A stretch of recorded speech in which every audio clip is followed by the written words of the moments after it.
ایسا زمانہ آئے گا کہ جب دین پر عمل کرنا آگ کے انگارے کو تھامے رکھنے کے مقابلے میں ہوگا، اور اس جیسا ہوگا۔ ہم اسی زمانے میں آتے جا رہے ہیں میرے بھائی، اور اس وقت یاد رکھیں چاروں طرف سے اس بات کی کوشش ہے کہ نوجوان لڑکے اور لڑکیوں کو ایمان سے دور کرو۔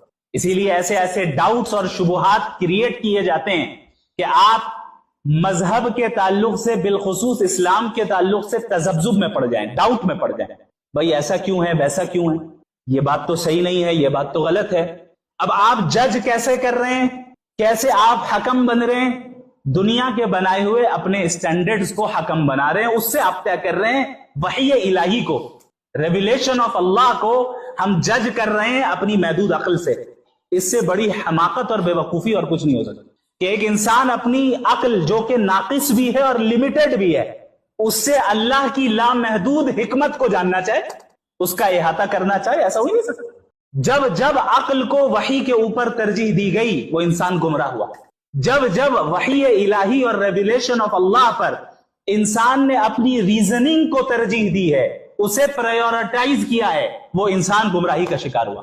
جبکہ اللہ رب العالمین نے عقل کے استعمال کرنے کا حکم دیا، اسی لیے قرآن کریم میں اللہ نے بار بار کہا عقل نہیں رکھتے، ذرا زمین و آسمان پر غور کر کے دیکھو، عقل نہیں رکھتے، لیکن یہ بتا دی کہ بھائی تمہارے پاس جو عقل ہے اس کی ایک باؤنڈری ہے، اس کی ایک لمیٹیشن ہے، اس باؤنڈری کے باہر کی چیزوں کو جاننا ہے تو اب تم عقل سے نہیں جان سکتے، کس چیز سے جانو گے؟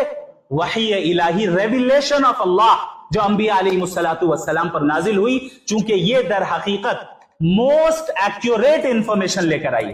وحی ایک ایسا سورس آف نالج ہے جو موسٹ ایکوریٹ ہے، بالکل صحیح اور سٹیک، اس میں غلطی نہیں ہو سکتی۔ کیوں؟ کیونکہ یہ سورس آف نالج براہ راست الحکیم اور العلیم کی طرف سے آئی، آل وائز آل نوئنگ کی طرف سے۔ آل وائز اور آل نوئنگ ذات کبھی خطا کر سکتی ہے؟ خطا انسان وہاں کرتا ہے جس چیز کا علم نہ ہو، غلطی ہو گئی۔ اب اللہ کی ذات العلیم ہے، آل نوئنگ، ہر چیز کا علم رکھنے والی، اور الحکیم بھی ہے کہ کوئی کام بغیر حکمت کے نہیں کرتے۔ اب آپ بتائیے ایسی ذات سے خطا ہو سکتی ہے؟ نہیں ہو سکتی۔ تو جو وحی اس کی جانب سے آ رہی ہے اس میں خطا اور غلطی کا امکان تک نہیں۔ یہ الگ بات ہے کہ ہماری محدود عقل ہر چیز کی حکمت کو نہ سمجھ پائے، بیونڈ آور ریزن کوئی حکمت اللہ کے حکم کی ہو سکتی ہے، لیکن وہ عقل کے مخالف نہیں ہوتی۔ ایسا نہیں ہوتا کہ ہمیں سمجھ میں نہیں آ رہا ہے، چونکہ انسان کی عقلیں بھی تو متفاوت ہے نا، بھائی میری عقل کچھ ہے کہے گی، آپ کی عقل کچھ کہے گی۔ اگر عقل ہی معیار بن جائے حق کا، تب تو حق ایک نہیں کئی سارے ہو جائیں۔ ہر ایک جو ہے حق اور باطل اور اصول دین کے معاملے میں عقل کے گھوڑے دوڑانے لگے تو نتیجہ کیا نکلے گا؟ ایک کیوس برپا ہو جائے گا، اور ایک جو ہے افراتفری کا عالم ہو جائے گا، اور ہر ایک نئے دین کو گڑھ رہا ہوگا، جیسے آج کل ہو رہا ہے۔ سوشل میڈیا پہ کتنے سو کالڈ اسکالرز بیٹھے ہوئے ہیں، قرآن اور حدیث کے نام پہ نوجوانوں کو گمراہ کر رہے ہیں۔ نبی نے یہ فرمایا، اللہ نے یہ فرمایا، گمراہ کیے جا رہے ہیں۔ نبی صلی اللہ علیہ وسلم کی احادیث میں بھائی ناسخ بھی ہے، منسوخ بھی ہے۔ کل ہی ایک صاحب نے مجھ سے پوچھا کہ بھائی کیا یہ اب ایک انسان رسول کا حوالہ دے رہا ہے تو ہم ظاہر ہے اسی کو مانیں گے؟ ہم نے کہا میں آپ کو ایک حوالہ دیتا ہوں، رسول اللہ، صحیح حدیث، رسول اللہ صلی اللہ علیہ وسلم نے فرمایا کہ جس نے ایسے کھانے کو کھایا جو آگ پر پکا ہو اس کا وضو ٹوٹ جائے گا۔ اب آپ بتائیے کھانا کھا کے وضو کرتے ہیں؟ رسول نے کہا بھائی، اچھا رسول نے، چونکہ مفتی صاحب نے کہا ہے اب جو کہہ رہے ہیں ہر حال میں ماننا، نہیں، ویریفائی کرنا۔ یہ حدیث مفتی صاحب جو آپ نے بیان کی ہے منسوخ ہو چکی ہے۔ یہ پہلے ابتدائی اسلام میں یہ حکم تھا، اگرچہ حدیث صحیح ہے۔ پھر دوسری صحیح حدیث یہ بتا رہی ہے کہ یہ عمل اب منسوخ ہو گیا ہے، ایبروگیٹ کر دیا گیا ہے۔ اب اس کی اجازت ہے کہ پکے ہوئے کھانے، آگ پر پکے ہوئے کھانے کے بعد بھی وضو نہیں ٹوٹتا ہے۔ یہ ہے فرق، سمجھ میں آ رہی ہے بات؟ تو آج کل جب انسان اپنی عقل کو دوڑاتا ہے اور اللہ کی بھیجی ہوئی شریعت کو ان مخصوص اصول و ضوابط کے تحت نہیں سمجھتا جو انبیاء نے سیٹ کیے ہیں، تو اس کا نتیجہ یہ نکلتا ہے کہ وہ گمراہ ہوتا ہے، سیدھے راستے سے ہٹ جاتا ہے۔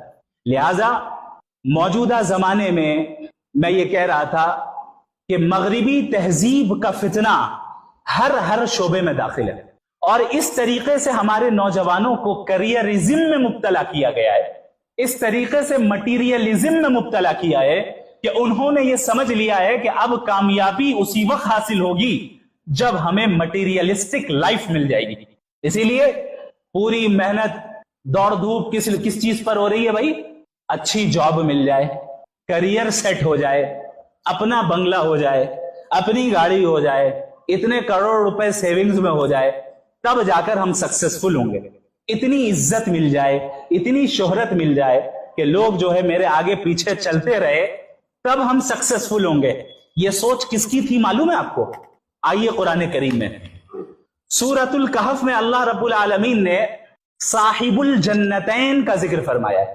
دو دوست تھے، ان میں سے ایک دوست ایسا تھا جسے اللہ نے 2 بڑے باغات دیے تھے اور بالکل مٹیریلسٹک لائف دی، اعلیٰ ترین لگژریس لائف جسے ہم کہہ سکتے ہیں لگژری ایٹ اٹس پیک، وہ حاصل تھی ادھر.